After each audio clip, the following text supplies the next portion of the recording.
Hi everyone, can you hear me okay? It's, we're up against BBC next door, so we haven't got quite as many as those guys, but thanks for coming down to see this particular event. We're going to talk about building a scalable live event business, and really the focus of this session is about the monetization and how you actually make money out of live event streaming.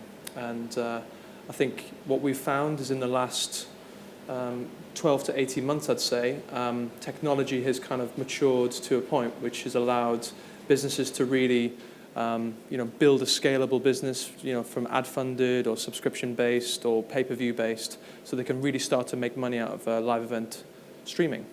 And so what we're going to do is we're going to just take you through a little bit about what we do with our clients, our broadcasters and publishing clients and video content owners.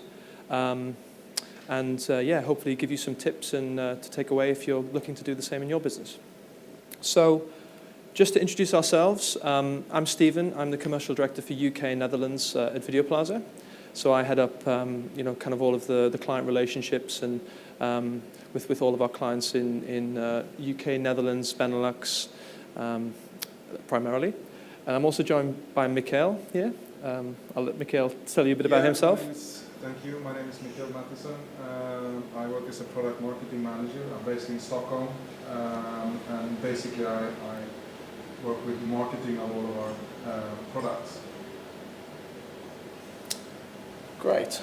So what we're going to do is we're just going to take you through kind of a bit more background on Video Plaza first and foremost. So you know a bit more about us. And then we'll talk a little bit about what we do in this particular space with live events. And then Mikhail will spend a bit of time to walk you through some use cases and examples of existing clients who we've worked with. So we'll just get into that. So I just wanted to share with you a graph really on, first of all, kind of setting the scene of why we do this, why we're in this business as Video Plaza. And what we're seeing is this kind of macro trend really in TV ad spend or media ad spend. And at the moment, TV ad spend, so linear TV, in 2013 was around $200 billion. So that was 1 in 3 ad dollars was spent on TV advertising by the brands and advertisers. Now, with IP delivered video, so video advertising, a really small percentage of that is being spent today, 5.4 billion. We estimated in 2013. And that number is growing every single year on year, and doubling, often, or growing at a very, very double-digit percentage growth, whereas TV ad spend is pretty much flatlining around 2% growth, compound annual growth rate. And what we think is going to happen is there's going to be kind of ultimately a shift in the way ad spend filters through into these different media. And at some point, there'll be a tipping point where IP-delivered video will overtake TV as the kind of primary driver of ad spend globally. And what's driving that is really consumers' behaviours changing. So the millennial audiences, the younger audiences, they're now consuming online content first. They're no longer going to their linear TV channel and watching the normal soaps and the normal dramas that people watch on a sort of a Friday night and Saturday night. They're consuming, and they have relationships with TV shows and with content and with devices primarily. So that's really changing the adoption of video and video consumption, and it's also changing how advertising is filtering through. And I think what's really interesting about live TV and in online is that it's kind of like it's a bit of a hybrid. It's sort of behaves a bit like linear TV, but it's in an online setting. So I think as more and more broadcasters and video content owners start to adopt this type of content delivery, you'll find that ad spend will shift accordingly. And then just to explain the kind of this particular section here, this details how the video ads are being traded. So today, most people are selling ads using an ad insertion order, a traditional I/O.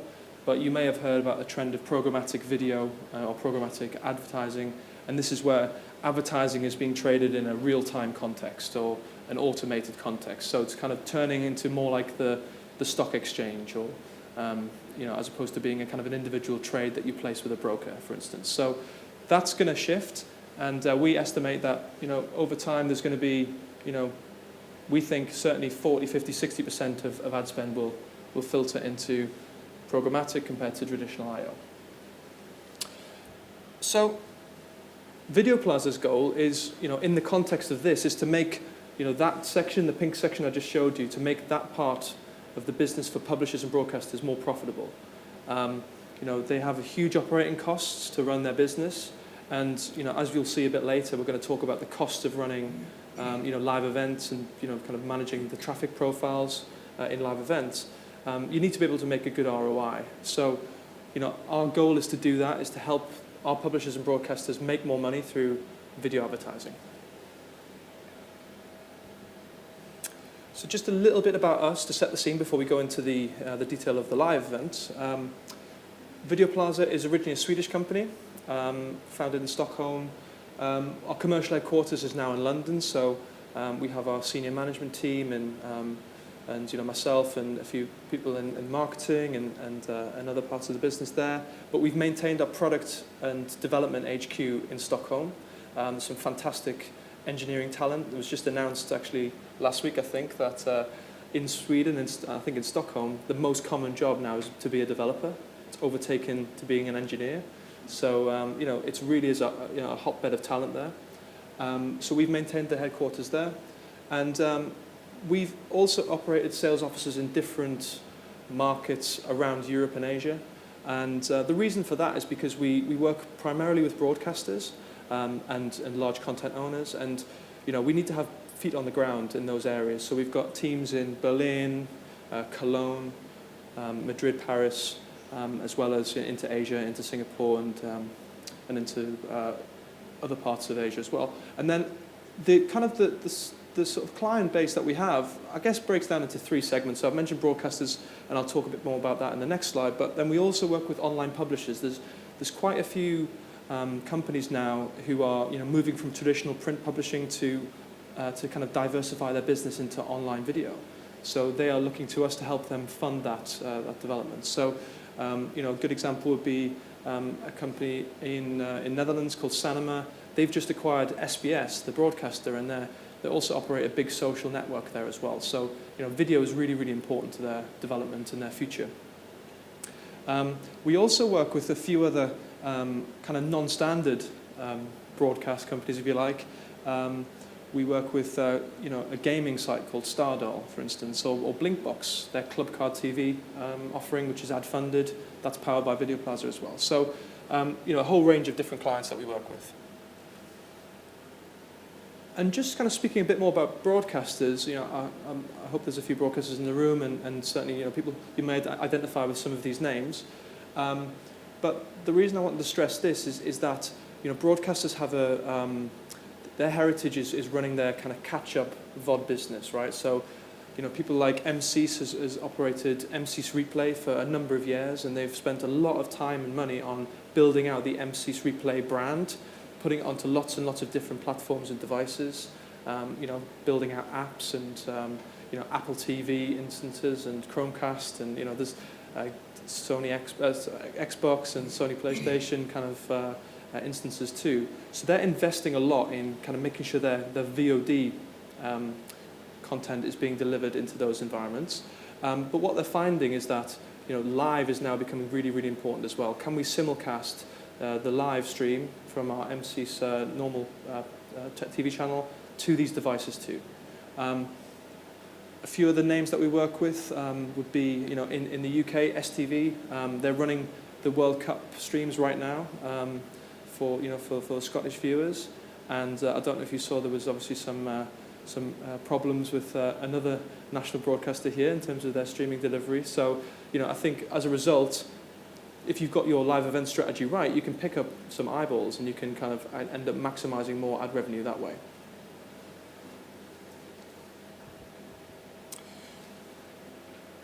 Just to tell you a bit more about our solution, just to set the context, we're a video ad serving company, primarily, an ad management company. So we provide a technology, a software as a service solution for these clients. And they use that technology, that tool, to manage ad campaigns, to book campaigns, and to run them through their, their online video business. So this is like a representation, if you like, of how the advertising flow works. So you have various buyers of advertising. So that might be the ad agencies or the brands themselves contacting the broadcaster, wanting to buy a number of impressions or a percentage of their site. And also you have kind of other types of buyers, people like ad networks that represent lots of different agencies together, or trading desks who actually are the digital buying arms of agencies. So these are kind of the different types of people that these broadcasters will be dealing with, their sales team will be speaking to. And what they do is they feed those buyers into our tool, which is called Carbon, and they book campaigns inside the system. And our system has reporting and analytics on the campaigns. It has ad decisioning algorithms that dictate which campaigns get priority over which other campaigns. And then there's also targeting rules and forecasting that these ad operations people do in order to kind of manage their ad world. And they'll have to communicate with their sales team to say, we have 10 million more ads to sell this month. You better get on the phone to P&G or something. So that's kind of how the system works. And then what we do is we have an integration layer that plugs into all of these different platforms. So wherever the audience happens to be. So we have integrations into various online video platforms that can manage their video across IP, and we can also do direct integrations into connected TV environments, into set-top boxes, even into cable environments. We're very, very flexible in terms of where we can integrate our SDKs and our plugins. And ultimately the goal is to get maximum exposure across the maximum number of different devices and platforms that the broadcaster or publisher needs to be on. And then what they can do is they can sell their whole audience across this whole landscape of devices. So they don't have to worry about just selling ads into smart TV or just selling ads into mobile, because that's too small a percentage of their inventory. They need to be able to sell the World Cup across everything. And that way they can generate interest with advertisers who want to target people who watch the World Cup. So alongside that kind of the business that drives video on demand, I guess, we've also diversified the business into live ad insertion, which is the Carbon Live toolbox. And the reason we did this was kind of it was a huge opportunity that we saw, and I think the market is growing up seeing that the live events are being consumed more and more online. I think if you were at the keynote this morning, TV2's keynote there, and they talked a lot about how that's driving value for their business, how the Sochi Olympics was a great way to drive revenue for their across their subscription business, as well as just engaging various Norwegians in their daily activities and kind of engaging with the brand. So I think it was very clear from that presentation that it kind of ticked all of these boxes, right? They were able to get to new audiences. They could drive traffic to other parts of their business, their monthly subscription business in that case, but it could also drive it to your VOD business if it's ad funded. And it also, crucially, it gives advertisers access to this really engaged audience. So somebody going onto a stream to watch a World Cup game, they really want to be on that stream. They're not going to get distracted. They're not going to go and check their email. They want to see that content. So if you can deliver a subtle advertising experience around that doesn't kind of frustrate the user, then it's a fantastic way to actually present that advertiser, that brand, to that audience member. I think the volumes are huge, right? And I think it speaks to the growth and the maturation of the industry in terms of technology, that we're able to see great progress in terms of kind of the amount of times that are spent on live streams. So Uyala did an interesting study a couple of years ago, and they do a quarterly index which tracks the kind of the stats in terms of live event consumption or live streaming consumption. They found that people spend 13 times longer a live stream than they do on VOD. So people just stick around. The dwell time is really, really long. And they're very, very engaged as a result. And then in terms of mobile, you know, it's another great way. I mean, people when they're on the bus or on the train or whatever, struggling maybe with some internet connectivity, you know, they've got a propensity to maybe drop off or dip in and out. But still, you know, the numbers still speak pretty clearly that 3 to 4 times people will stay on the live stream rather than the VOD. And then in terms of kind of the overall numbers that are watching online video streamed live, I think one of the stats that I read quite recently was, and Akamai published this actually, that with the Sochi Winter Olympics, they saw a peak of 2.5 terabits per second for a hockey game, an ice hockey game between USA and Russia. And I think that's really, really interesting because that's 3 times the maximum peak that we saw in the 2012 Olympics, which was the 100 meters final. So you can see that, you know, we're talking about the actual, you know, the landmark event of the Summer Olympic Games compared to, you know, an ice hockey match, which very popular in Sweden, but, you know, in the USA, I don't know. So I think it really bears testament to how quickly the industry's grown up around live streaming. And, you know, I think we're going to see that grow and grow and grow. So there's a huge opportunity here, and there's people are really, really keen to consume this online. So, you know, I think the timing is right to look at advertising and ad insertion and see what you can do there. So that's kind of the live, you know, opportunity, if you like. And I guess how can broadcasters and publishers and video content owners, how can they kind of monetize this? Well, we've identified, I guess, 3 basic options that you can take. So the first one is kind of the pay-per-view. That's been quite prevalent, I'd say, for a number of years, actually, online. And you'll see, obviously, people doing that through cable and satellite, but also online too. You know, it's really the premium events that you can do this with. You know, the big boxing matches that you have that come around once a year, and you know, people are selling, you know, pay-per-view access at maybe £50 a ticket. You know, it's a huge business actually if you think about it. And if you get, you know, 100 or 1,000 people signing up to that, that's a lot of money that you're generating. So it tends to attract an audience with a high disposable income. So maybe you're a slightly older audience.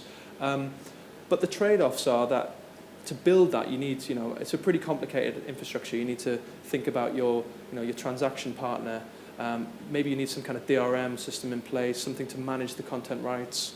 And actually the cost of acquiring those rights for the big boxing games or the matches or the big events is very, very high, and it's very, very competitive. So if you're a smaller player in the market, you know, maybe it's difficult for you to get into this area. So, you know, I think pay-per-view has been quite popular over the last sort of few years, but I don't think it's the only approach by any means. The second is subscription. So again, we saw that today with TV2. You know, they're offering the live access as part of a package, part of a subscription package, and you'll see that also with Sky Go as part of the Sky package.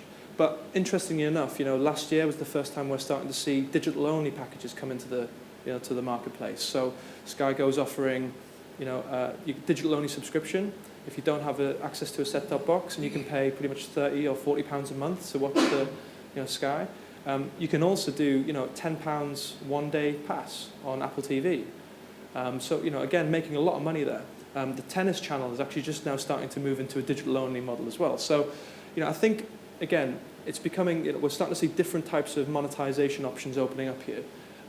But again, it still needs a level of authentication. It needs a level of, you know, maybe a TV everywhere type solution that plugs into your, you know, your subscription management in the kind of linear TV world or the cable world. And it needs deeper integrations with other business systems. So it's by no means a standalone service, and it can be quite complicated to deliver. So then, you know, the last part is the ad-funded part, which we are seeing, but in kind of in piecemeal, I'd say. You know, benefits are that it gives free access to the users. The users don't have to put anything up front. They don't have to have a subscription. They can just come along, and they know that you know, the trade-off is ultimately they're watching ads. As we've mentioned, it can drive adoption across the rest of the site. But I think what's interesting with the ad opportunity is that you can really monetize events of all size. So you can do, the events that are only generating maybe 100 concurrent viewers. You can still make money on that by having, ad-funded opportunities. And depending on how you sell that advertising, you can wrap it up as a kind of a wholesale of your event, and the advertisers don't know if they're buying the most popular events or the smallest events. But it's up to you how you structure that. But the thing that you do need to think about is you need a strong ad-serving platform to handle the size. And we'll go into a bit more details as to the challenges that we've seen and our clients have seen and how we've overcome them. So just getting a bit more detail on the ad-supported model, kind of why I think it's a great opportunity. So I think the first thing is it allows you to kind of reach the millennials. So this kind of new emerging audience, very important audience, the under 30s. Verizon published a really interesting white paper into kind of millennial users in the US. And it was quite clear from that study that they are online first. They really engage mainly with online. And they value mobility, they value choice, and they don't really have any relationships anymore with the cable companies or the traditional broadcasters. They look at the shows themselves. And they go to YouTube if it's on YouTube, or they'll go to Netflix, or they'll go to Hulu in the US in this case. So I think it's, they're going to be more likely to engage with an ad-funded content. And they don't have the income necessarily to spend, £40 a month on Sky. So being able to entice them into your content with an ad proposition is interesting. And the advertisers want to reach those guys too. The second is, I think it's a great way to de-risk the infrastructure costs. So it's a complete gamble when you're running a live event business how much this is going to cost you. You don't know how many concurrent viewers you're going to get. You typically have to estimate 2 or 3 times the size of the event just to make sure that you can meet the potential demand. And that's really, that's very, very costly. You have to, pay a lot of money to build those things out and to make sure your server infrastructure is strong enough. So, I would argue that instead of risking that model, why not tie that that sort of cost to the revenue opportunity that comes from advertising? So, the great thing about advertising is that it's all done on a kind of an ad impressions basis. So you only make money when you've sold the ad, and you only sell the ad when somebody's seen it. So it's a great way to de-risk the infrastructure costs and tie that and align that. So there's correlation between your costs and your revenue, and you can kind of build a really good business model on the back of that. And the third thing is that video ad spend is growing. I talked about that at the start, and what we've seen it's very clear that premium video inventory is scarce. And ultimately, if you can open up more opportunities for buyers to purchase ads around really interesting content, then you can sell that at a premium, because people are selling ads at the moment in the UK.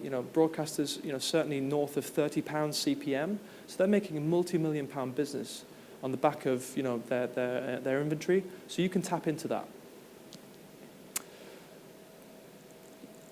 So what we found, great opportunities, but we found there's some real clear challenges, and we're going to go into that very shortly. So the problems that we saw, broadcasters want to do this, but what they couldn't do is, how can we trigger the ad break at the right time? How can we, how do we actually get the workflow right there? The second one was, how do I optimize the fill rate, the sell-through rate of the ads and from the live streams? How do I kind of make sure I don't just put all this inventory out there and don't have any ads running? And then also, how do I do this into mobile and tablets? That's where our audience is now. 60% of our clients are seeing their ads being served on mobiles and tablets and non-PC devices. So that's a really important concern. So we built our system to integrate it into the VOD platform ad sales process, so they can move inventory and move campaigns around between the two. We built a system to help them trigger the ad breaks, and we'll talk about that in a second. And we help them optimize capacity so they can manage traffic spikes without overwhelming the ad server or the CDN. And yeah, ultimately it allows them to monetize across any platform. So that's Carbon Live. I'm going to pass over to Mikhail. Yeah. You might want to step in front of this mic. Thank Take it you. away.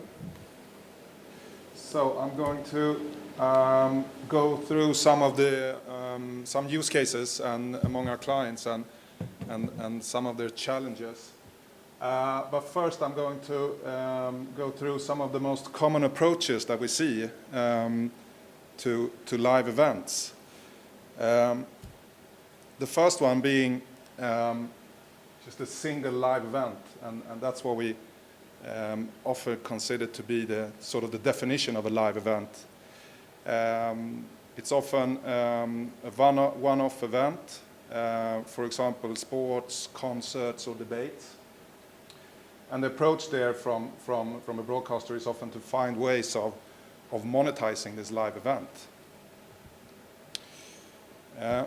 Secondly, we often see the simulcast approach, and that's basically one event across more than one mediums. Today it's often linear TV and online TV being broadcast at the same time. So the approach here is often also to sort of increase reach and to increase your inventory to several devices. And thirdly, the approach that is becoming more popular today, or what we call the new TV, and that's mainly TV involving online, mostly publishers building a TV business on an IP platform. So, I mean, they have the advantage of being able to embrace all of the opportunities that the internet brings to TV and video and live. So, we have completed a number of deployments for our clients in the last, say, 3 years. I'm going to go through 2 of them. I know there are 3 here, but for STV, the STV case is quite similar to TV4 and the Aftonbladet case.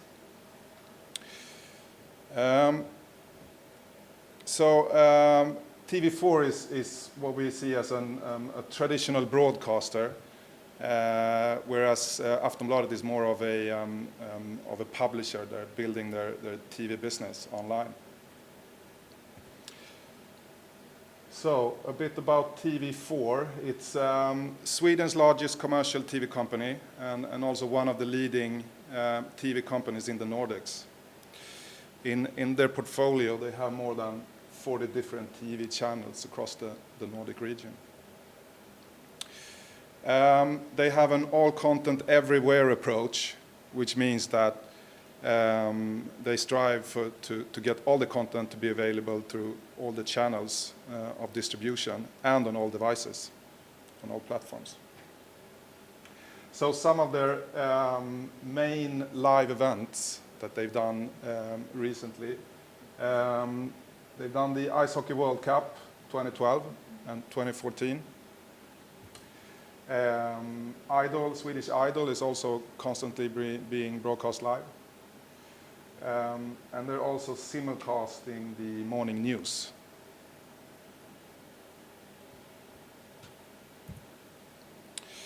So the approach,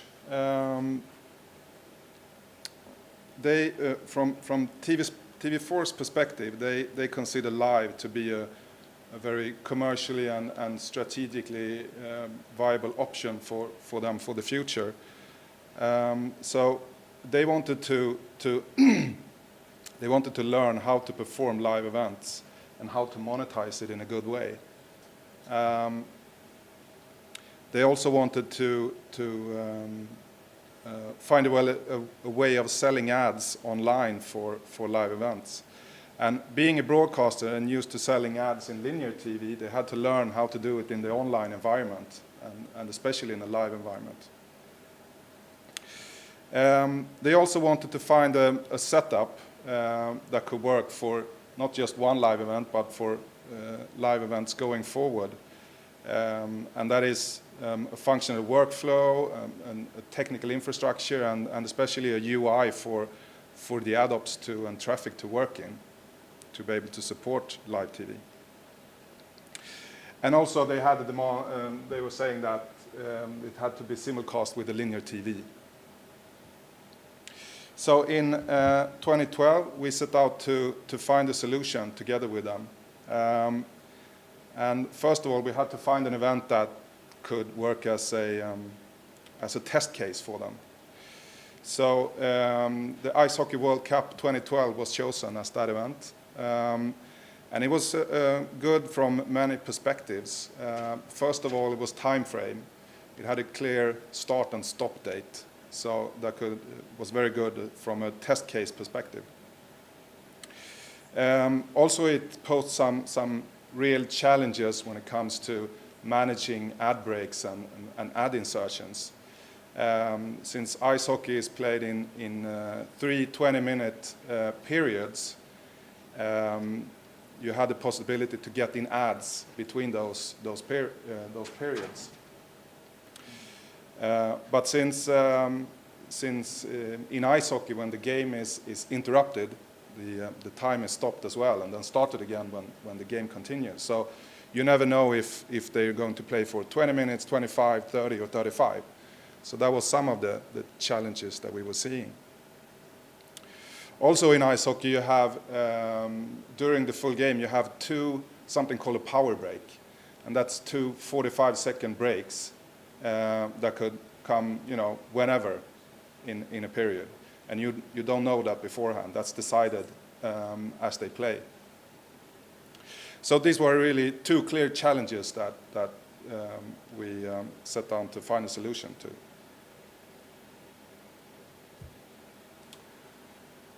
So what we did for TV4, we created a sales strategy that is giving them the tools to sell the ads online and in a live environment, and getting them the tools to do targeting and ad insertion and reporting on live events. We also gave them the opportunity to do real-time ad insertion. We also wanted to create a user experience that was similar to linear TV.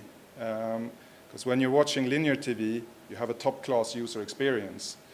And you have to find a way to mimic that in the online world as well. For example, it has to be seamless when going from content to ad breaks and back. And that is how we had to find a solution to. Also, we gave them the mechanisms to control ads and content in real time. And what that means is basically that we created a workflow for them to be able to administrate ad breaks and to channel viewers from the content to the ad break and then back again. And all of this was comprised in a sort of a UI that the traffic could use to do this, manually do the ad breaks, manage ad breaks. So that was TV4, and I'm going to continue with talking a bit about Aftonbladet, which, as I mentioned, they're more of a publisher, a traditional publisher, and in Sweden they're the largest publisher. They have roughly 3 million users daily on print and online and on mobile. So in 2013, they made a big bet on TV, and especially live, with the setup of their first live TV studio. So that was the milestone for them, going from a traditional publisher to becoming more of an online broadcaster. So today they are doing 5 hours of live broadcasting 4 times a week. They're creating more than 100,000 live sessions and 10,000 video clips annually. And they are focusing mainly on politics and crime reports and sports.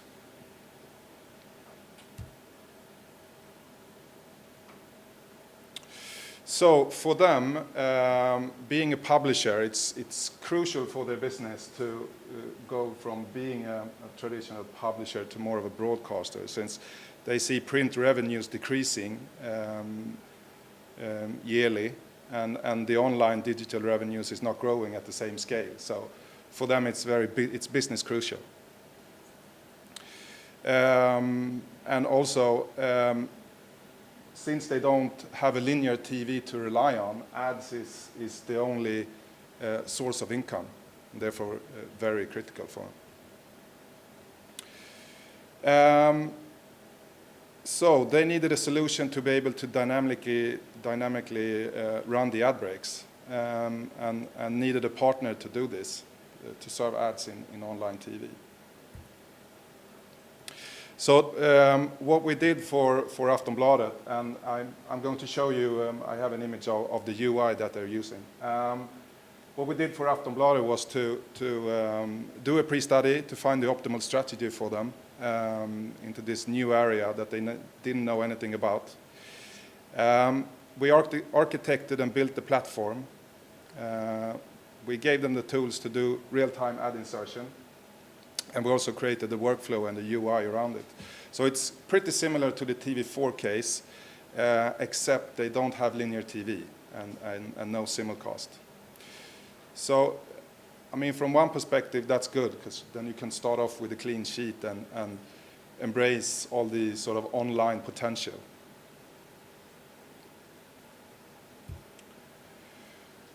So, some challenges that we've seen with doing this for a number of our clients, and especially when doing both live and simulcast. So some of the main challenges is related to break management and workflow. So for example, how do I trigger the ad breaks? That's one really big challenge to overcome. So in linear TV, someone is actually hitting a button when you go to break. So if you do simulcast, for example, you need to integrate that linear trigger signal with the online trigger signal.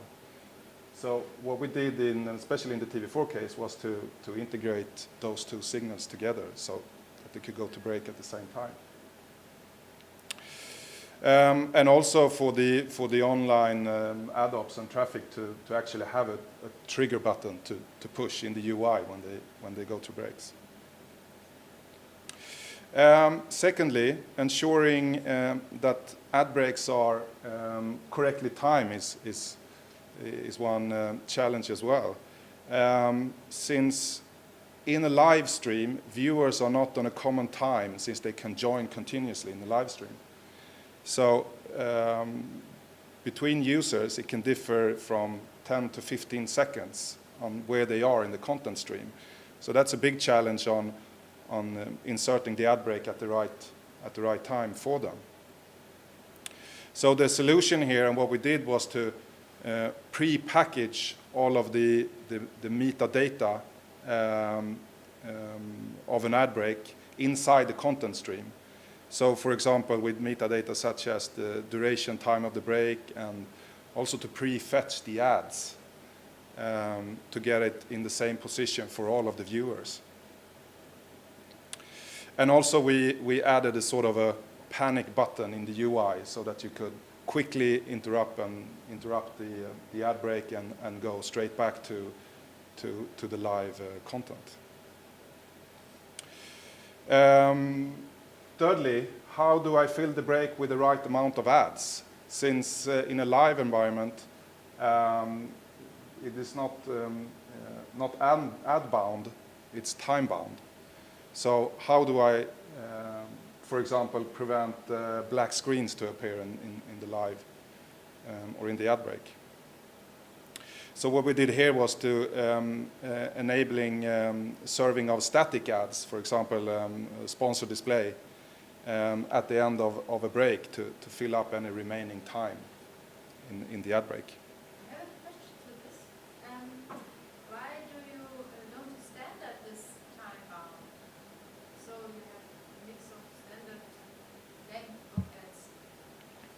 So more flexible, or didn't I get the point? So why don't you have a duration sort of timestamp in the ad call, if you like, so you can fill the right number of ads? Yeah, and if you standard the length of an ad, or of all ads, Okay. and you have no flexibility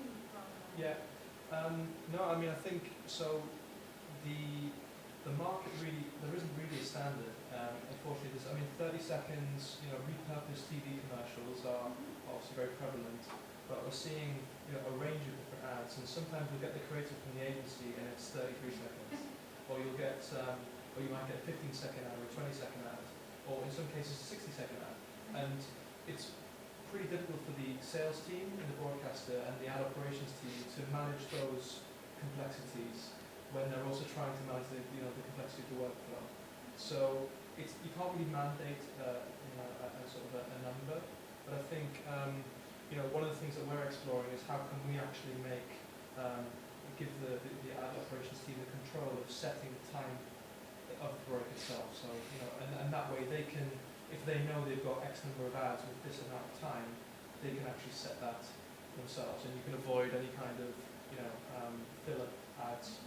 And they have to set this time by hand. It's not so that you that is automatically recognizing it's 20 seconds now, 15 seconds, and make the break automatically. Oh no. So the ads themselves, those are inserted automatically based on the algorithms and the targeting rules and that they've been set up inside our ad server. But the triggering of the breaks is the manual part.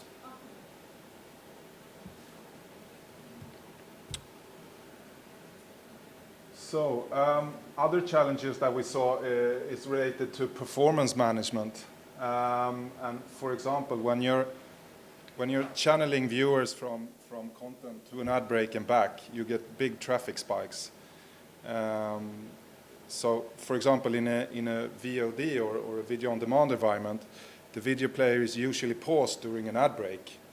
In a live environment, you need to keep the video stream alive to avoid spikes. So the solution here was to create a constant load and muting the audio and the video, but continue to play the content in the background.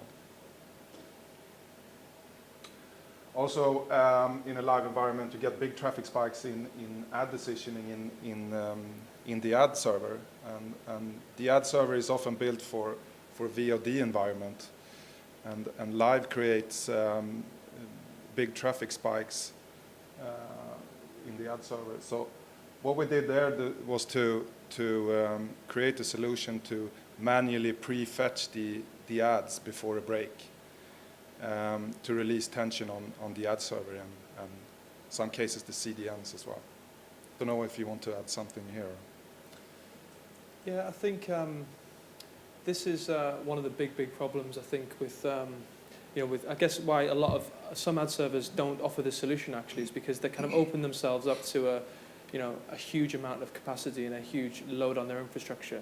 So one of the challenges that we have is, and one of the things that we do is we work pretty closely with the teams inside the broadcaster or publisher to do some capacity planning and to estimate numbers of concurrent viewers, and what you'll see in the coming slides is kind of how we give them the tools to press the button to pre-fetch the ads so they can manage and kind of take a bit of the load off us so that we don't get a million ads being served at the same time in the same millisecond, which could be a situation. So I think this is something that we've had to really work really hard on in terms of capacity management on our side as well. So I mean, maybe Mikhail can go on to the next slide and you'll see a bit more of the detail of how the system works. Yeah. Now that you know what challenges are ahead with a live approach, and this is the sort of more hands-on that the actual ad operation is working into. This is the UI that they're using to trigger the ad breaks and to get it in the right place. So what we see here is, for example, here you can see the category tree inside the ad server and also on the website, so that you know where this content belongs. Next you have the duration time of the ad break, and there you could change manually depending on how long it's going to be. Tags is where you can type keywords. So, for example, if you see that you have a live event covering a special, covering cars, for example, then you could type keywords into the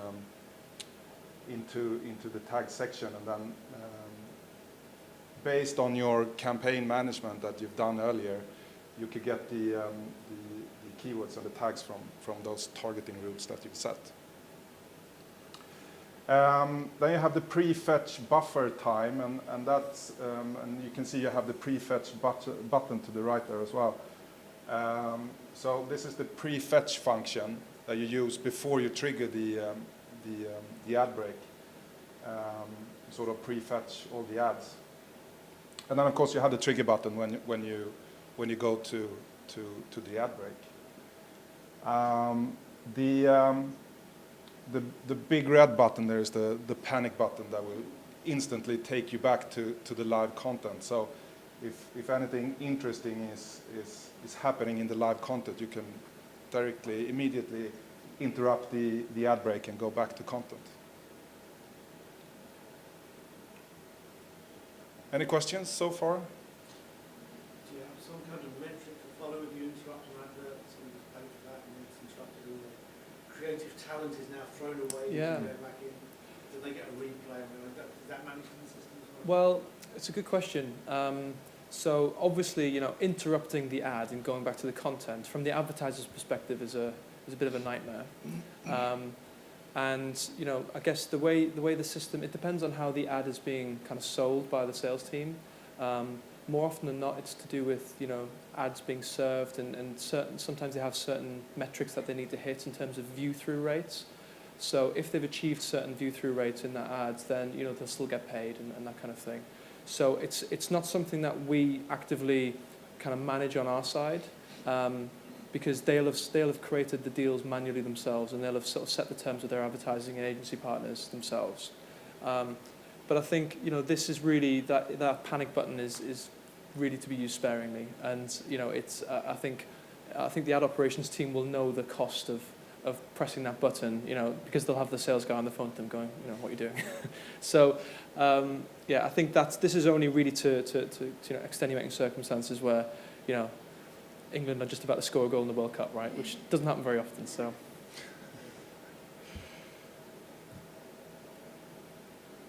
Okay. So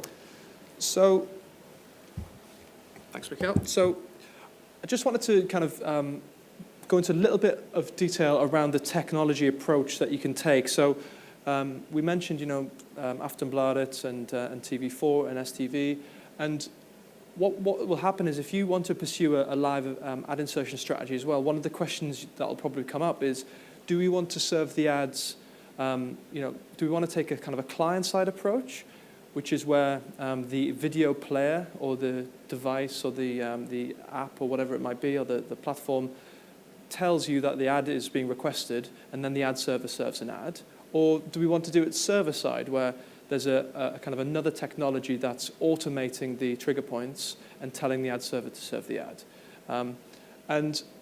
These are kind of two questions, and it's a bit of a philosophical debate, if you like, in the discussions that we have. But I think there's, maybe these are some ideas to help you kind of, answer that question and take the right approach. So the first one is to think about, well, which platforms am I really attracting? So if you're just going onto web, then maybe this sort of the client-side approach is fine, because it's just one environment. The benefit of server-side ad insertion is that it presents one single stream with all of the ads stitched into the single stream. So that can then be passed on to lots of different devices in a kind of an automated way. So you can actually get more reach by doing server-side. The second thing to think about is the workflow. So, how is the ad being triggered? And do we have a team of people on standby pressing the button or managing the ad operations workflow, or not? Also, it's very important to think when it comes to kind of these different approaches, client side requires a lot more upfront investment to build a solution, to work with Video Plaza's team to create that solution and have that UI. And also you need to have people on standby, so there's resources and time and materials there. But then once you've established that kind of process and that base, the actual serving of the ads, the cost, if you like, is only the cost of the ad server serving the ad. Whereas with the server-side approach, they've got their model, which is more aligned to kind of CPM model. So when an ad is served, they charge you. Or when a stream is watched, they'll charge you. So that means that it's more of an operational cost as opposed to a CapEx cost. So over time, over maybe lots of months, you'll maybe end up paying more by going down a server-side approach. But you don't need the same resources, you don't need the same upfront planning, so it may be a quicker time to market. So that's kind of two different ways to think about it. And then the third thing to bear in mind is interactivity in the ads. So, today in digital, people are still tracking ads by their clickability, click-through rates, or their view-through rates. And it's very important to be able to track the metrics of the ad, how the ad's performed, the engagement, and pass that information back to the advertiser or the agency. And in some situations, if you use server-side, for instance, you can't actually track those metrics. So it means that the numbers are lessened, and it might mean that certain advertisers don't want to work with you. So you have to think about how do you build reporting and interactivity into the mix too. Okay, so just to wrap up then, I think it's, just wanted to, I guess, give you our recommendations, if you like, in terms of what to think about when building live events and live ad insertions. So, as I just mentioned, choose the approach to fit your business, whether it's client-side or server-side. Sometimes it can be a combination of both. We've done deployments with clients who have a solution which, in the first instance, tries to serve the ad client-side, and if it can't, then it'll revert to server-side. Actually, that's a technique that's used in ad blocking, for instance, where maybe there's an ad blocker being deployed in the browser, and we can't serve the ad client-side, so we then fall back onto a server-side approach. So that's a discussion for another day, but that's one way to think about it. The second one, really invest the time in designing the break management and the workflow. It's really important. If you've got your users, if you've spent the money on the rights, you don't want your users to be having a terrible experience because the ad is breaking the content, or it's being served at the wrong time, or you're creating problems in terms of the workflow within your team. So really worth investing the time and lean on partners like us to help you design that too.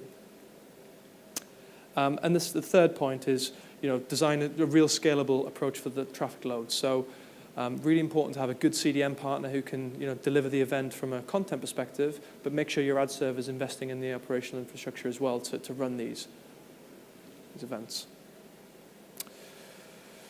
So just to summarize, really, kind of why are we talking about this? What is the upside? What is the opportunity?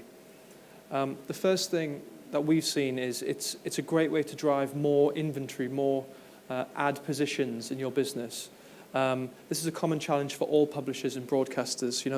They have a limited amount of ad slots available based on their audience, based on the population of the country in some cases. So, it's a great way to kind of diversify and grow your business.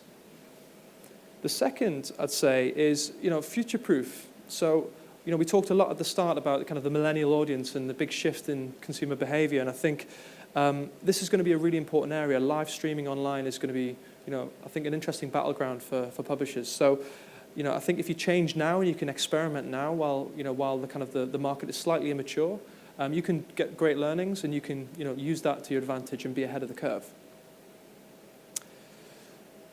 The third thing is the audience is audience engagement. So, I think it drives interest and activity in your proposition, and it gives you a slightly different voice. So you have, for instance, House of Cards being kind of acquired by Netflix. Think about the halo effect that generated for Netflix for the rest of their business. So people are signing up and watching the rest of their content, and I think the same could apply for live events. If you get that big event and you can monetize it effectively, think about the rest of your portfolio that you can sell as well. And the other point is, revenue. The revenue opportunity is really tangible. So to give you an example, one of our clients, by implementing server-side ad insertion and doing live event streaming, they're estimating that their inventory is going to grow by 10 or 15% each month. They typically sell all of their ads, sell out all the time. So that's 10 or 15% revenue growth. They're selling at the same rate that they do for their VOD business. So if you're running a multi-million pound business annually in video on demand, this could be single-digit million, tens of millions of pounds that you could be making every year, depending on the audience size. So it really is a fantastic opportunity to grow your business and your top-line revenue. So thank you very much. Any questions? Okay. You spoke about programmatic ads. Yes. Yep. Yep. Sure. So what is happening, maybe I'll quickly skip back to the other slide to illustrate that. What we are seeing is, sorry, 1 second. So today, most of the direct sales that are happening really with brands and agencies, and the sales team are speaking, getting on the phone or meeting these people in person to negotiate the deals there in an upfront way. But what's also happening is that these agencies are investing money in trading desks, which are kind of like a separate company that will manage automated buying of ad inventory. So they'll be looking out for to buy maybe ad inventory across a whole range of different media. And as a publisher or as somebody who has their ad inventory, it's really important that you can expose your inventory to these buyers as well, not just these guys. And what we're seeing is over time that the reason that this is shifting so much is that agencies are able to buy more efficiently and spend less money buying ads through their trading desks. So they are more likely to push budgets into that channel, the ad budgets. So it's really important that publishers and broadcasters are able to match to that. So what's happening in the industry right now is everybody now is kind of looking at how can we enable this through technology. And there's things like real-time bidding protocols, which are very prevalent in display and now moving into video. And Video Plaza itself has a strategy around programmatic video as well. So we're going to help our publishers to make sure they can capture these ad budgets too. Okay. Yeah. Have you done anything around companion ads or something kind of similar that you're showing something on one screen while there's some follow-up content on the other? Yeah, I mean, so it's an area, second screening and things are very interesting kind of topics. But I think we don't have any technology ourselves in terms of doing ad syncing or watermarking. But there are companies out there that do that, and that typically is the content, the online video platform or the video technology that will provide that service. But we can sync our ad server into those environments too. And you can do things like, within our ad serving platform, you can kind of manage sequencing ads. So you can have different stories on different, maybe showing one ad as part 1 of 3 of the story, and tell that story, in sequence to that one user and identify who that user is. So in theory, you could kind of build a very complex, kind of interesting campaign around, showing them the first ad on the VOD platform and maybe the second ad on the second screen. And kind of having a nice mix of campaigns. But to be honest, I think we're still very early days in terms of how agencies are building their campaigns creatively, the creative approach. They're still kind of now just taking 30-second ad spots and putting them onto online. So I think we're going to have to see the creativity bit, kind of improve before we see the, those campaigns really coming through. No worries. Thank you very much, guys. Thanks.